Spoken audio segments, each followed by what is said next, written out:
Hey everybody, welcome back. Michigan Outdoorsman here. My name is Jeremiah Velpetic. And first off, I wanted to say thank you for the subscriptions. Saturday I hit 500. It's a big goal to me. It's a big part of what I wanted to be. So I'm excited that we're finally getting somewhere. And I just wanted to say thank you for all of that. Today, I wanted to try out something different with this JTS AirAcuda. I have shown you guys how I got it to that 58 foot-pounds of kinetic energy out of the muzzle here with the FX Airgun 35 grain or 34 grain pellets. A couple of people suggested to go into the valve and lighten the spring. Buck Hunter was his name. Was one of the people. So today I decided to try that. The reason why I went with the regulator, it's a lot easier to try that. It's a lot easier for everybody to do. And as far as spring goes, yes, you can find springs, but how do you measure tension? How do you measure length, compression? There's so many variables in that adjusting the regulator should be the first step. In my opinion, it's the easiest. But what Buck Hunter is saying is true. The longer that valve can stay open, the more air is getting introduced into the chamber, which allows more pressure, more velocity. So you're not having to put so much pressure on the regulator. Now, I'm not sure as far as shot count goes. I think they'll be about the same because you're getting more air at a lower pressure to get the same velocities, I'm guessing, or maybe a little more. But we'll find out together on this episode here. What I want to show you guys right now is my AirAcuda. The reg is set at 3 grand. And my top gauge, my fill pressure is 4,500 PSI. Now I did just fill this up. I'm gonna shoot it over the Crony, even though we've all seen it. But this is just to establish a baseline for this video. I love this rifle. Let's see what we get here.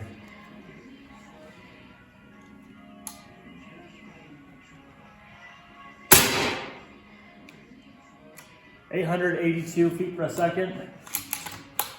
34 grain. I'm gonna shoot another one. Bring this gun up a little higher.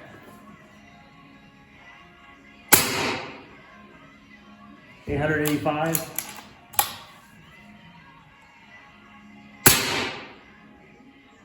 .881, so 3 shots, super consistent. This gun's action is just so smooth, so awesome. I love it. So we'll decock the rifle. Now, I am going to do this off camera, but I'm going to degas the air rifle. Take the stock off, there's a screw in here. We're gonna degas the rifle, get all the air out of it. We're gonna take off the air cylinder, take off the regulator. And when I get to degassing the rifle, I'll bring you guys in so I can show you how we're gonna get to that valving system for the air together. So just stay tuned. All right, so I've already shown this before, but we are going to remove the barrel band, 2.5 millimeter screw. Break that loose. And then we are going to unthread this. This is a long thread here.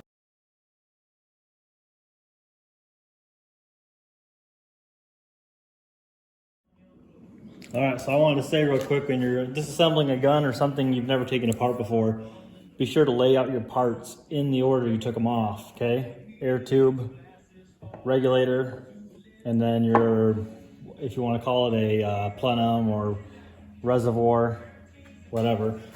Now we're gonna pan over to the gun. See if I can get that in there. Now, here, this little area here is where all your valving is gonna be. Now we got 4 screws here. And there's a 5th, looks like a little set screw, some sort in there. I'm gonna take it off right here. Looks like it's gonna be a 2.5 millimeter.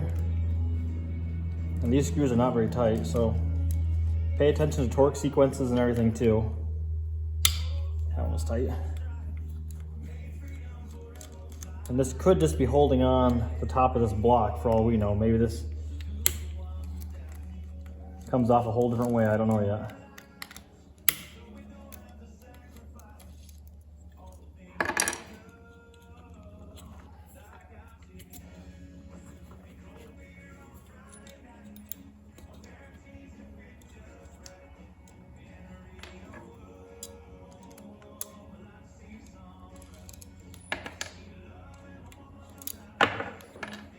We got all 4 out. So she still won't slide. There is a set screw in here. We'll loosen that up.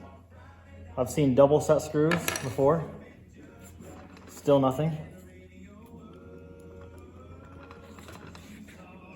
So I can see I'm gonna call it the pin, but I can see something in there that's basically what is, I don't know if you want to call it it's not the hammer, but it's what the hammer hits. It's the actual like valve pin, I guess. Oh, there we go. So this set screw right here is what held that in. So here is the valve body is what I'll call it. And we got an O-ring right here, so be careful not to lose that. There's your hammer right in there. So I'm going to set this off to the side. Screws over there. So all your air flows to those 4 holes there. Now we could try a couple of crazy things, like you could make those holes bigger, allow more airflow. I don't know if it really matters because maybe flow is not what we're looking for. So if I press on that, it is pretty hard. Like it's pretty hard to push in, but basically it's releasing air through that. So how do we get this out? See if this unscrews out. I'm going to take this gauge off here first.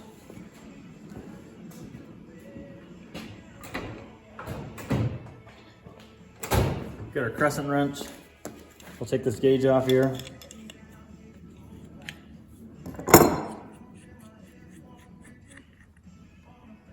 Okay.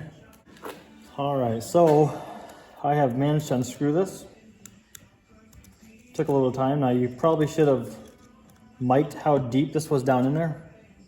I did not, so we're gonna see what kind of trouble I'm gonna get myself into here. So there you go, you got the brass insert down way in there. Probably can't even tell, it's so dark. So yeah, brass inserts down in there. And here is your valve. This is what opens and closes your air, okay? Just about every air gun has this. See how this spring's tapered? I don't think it matters. Shouldn't. But this plastic is like a plunger, acts as a plunger. And that shuts off your air supply, okay? So that hammer strikes it, releases air from the plenum, from whatever you want to call it, okay? So that's how this works. This guy here, see, we can adjust this. Now, what Buck Hunter was saying was to get a different spring and find something that was less resistance. I wonder, and he may have already tried this, but I haven't, to adjust this. I'm starting it out. I say we put it back in, best as possible. Put it back in and then just leave it adjusted out quite a bit. That just makes less tension. So that's just a threaded cap. And those holes are basically the transfer port holes. It's kind of fun actually. So I'm gonna go till I just have tension. Right now I'm just feeling tension, and that's pretty darn easy. Let's go a little bit less. There you go, it's even less yet. So I'm not sure what to set it at really. because I don't want to keep on taking this gun apart, filling it back up, taking it apart, and filling it up again, stuff like that. So right now, I'd say I have it at the bare minimum. Like I have enough tension to where vibrations aren't going to make that come loose, but you could add a drab of Loctite on it if you wanted to. This has got some tension, but nowhere near what it was. It's almost to where I can just move that pin up and down. Like the spring's not even pushing it up against the sidewall, okay?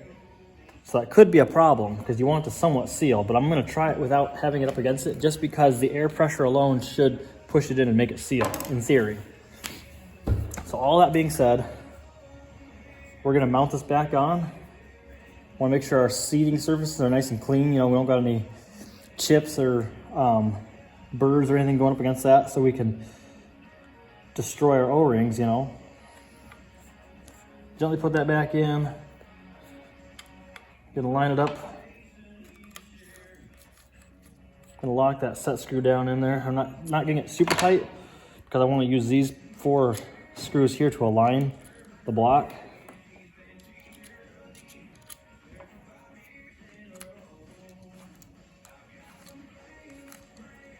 Get those started, get all of them started before you get anything tight. Now I can take the pressure off my finger.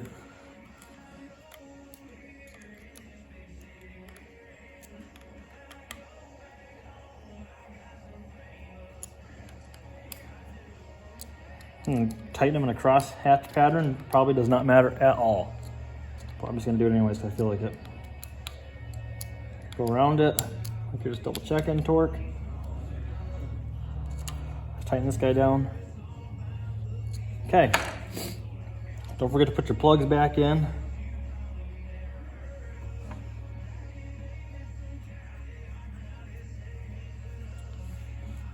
May need Loctite, may not. Okay. Gauge back in. Should throw that up with some thread locker, I would think. Now they do got a plastic bushing down in there to help kind of seal it. We'll just go, usually get them tight and go just a little bit past. And you can always tighten it up again if you need to get it. If you need any more, what's the word I'm looking for? Tightness. If you need it to stop leaking, I guess. Oops, don't want to lose that guy.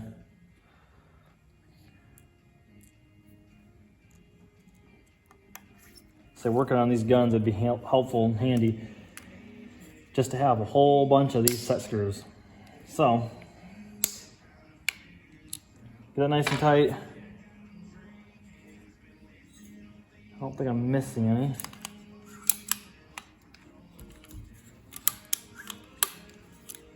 So really, from what I just experienced and discovered along with you guys is you don't need to take this off, okay? Keep that on. If you can get something in there with the barrel still in place, unthread that, thread it out, okay? Save some steps, don't go as far down as I did. So there you have it, there's that. We're going to reassemble the rifle. I'm just gonna fast forward the whole deal because you've seen how it came apart.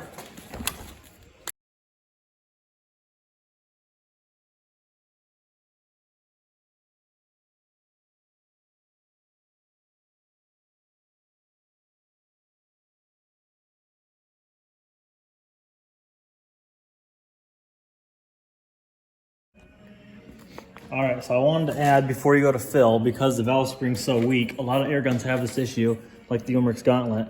You can see through this window here, right there. You probably can't see it on camera, but with your own gun, you'll be able to see it. When I cock this back, the hammer gets pulled back here and is no longer on that valve pin. With the hammer tension being the way it is, it's pushing that valve pin in when it's in the resting mode or disengaged. So the air gun will never fill with air because the valve pin is releasing all of it. So you gotta cock the gun back first before you fill it up with air, okay? So we're gonna do that right now. All right, so we got the air gun filled. I just filled it off my bag, my tank. So I couldn't get it to 4,500 PSI with what was left in my tank. I got it at 4,000-ish PSI. Reg set at 2,900 or so. I didn't mess with the regulator at all. Figured we'll just see how she shoots now. So I'm gonna leave the stock off it because we might have to adjust the hammer again to get it to shoot right. So got the Crony turned on. 881 was our last shot. I got no clue what's gonna happen.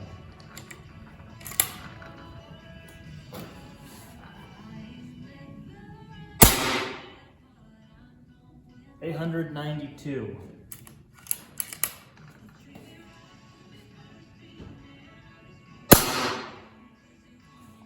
$893.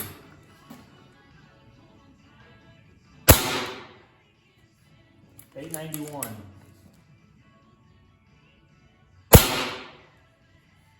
$890. We saw a 10 feet per second increase with that.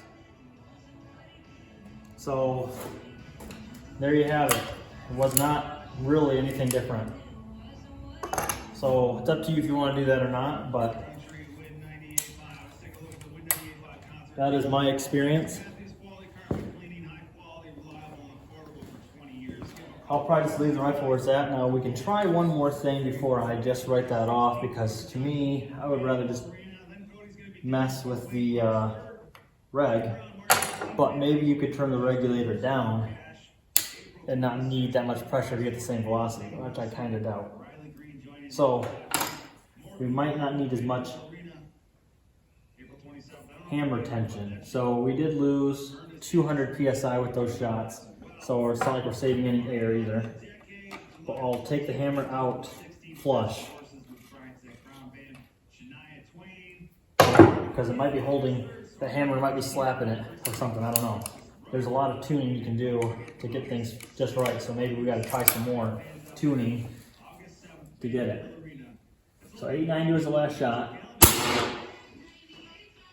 886.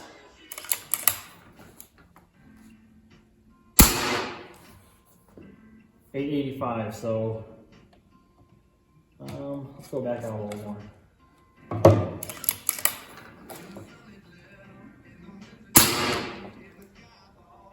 874. Chronograph red's full. Had too many shots on recorded. So we'll screw it in. You know, three full turns in from flush.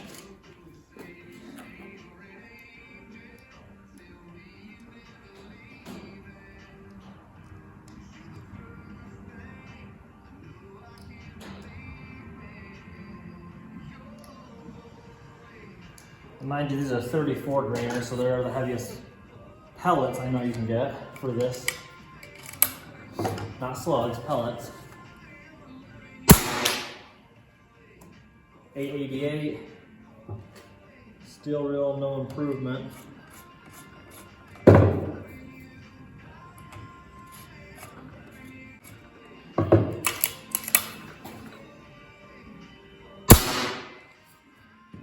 $885, it's making no difference. So, because we started at 881. Now, maybe we still gotta do something with the spring, but I do doubt it because that was pretty sloppy and it still held up just fine. So, we could take this all back off, adjust the regulator, but I'm not going to. You guys can if you want. I will probably be selling this Very air gun here shortly to a friend of mine. So I'm looking to sell another one as well, my Umrex Gauntlet in 25, and then get a FX Impact M3. So if I can sell a few guns, get another gun type deal, I'll probably be doing that. So you may not be seeing this on the channel much longer, so I figured I wanted to make this video, try that, just to answer some questions some people had asked, and then try some things. So yeah, that was kind of my experience on this rifle. Thank you guys for watching. Remember to like and subscribe. I do appreciate it. We'll see you guys in the next one.